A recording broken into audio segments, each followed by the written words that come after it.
السلام عليكم، صباح الخير عليكم اخواني، تحياتي. ديك القميص ديال الجليج اللي ما خليتوهش اللي ما خليتوهمش ديك الشباب يدخلوا به في قطر، علاش؟ لا لا، خصكم تخليوه يدخلوا به، ما كاين حتى مشكل. ياك قميص، ياك جليج مغربي، ايوا راه من حقهم يدخلوا به وتعلموهم، قول لهم دخلوا به. وديك الرايه الامازيغيه اللي ما خليتوهمش يدخلوا بها، اشنو هو السبب؟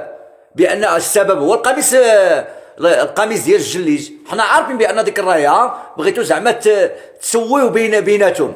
الامازيغ ما يدخلوش بالرايه امازيغيه، و والجزائريين ما يدخلوش بالقميص، يعني بالقميص ديال الجليج المغربي. لا لا، الجليج ما عنده حتى علاقه اخويا. كنتمنى من اصحاب، من الناس المسؤولين، من المسؤولين يسمعوني ويخليوا الشباب يدخلوا بديك القميص،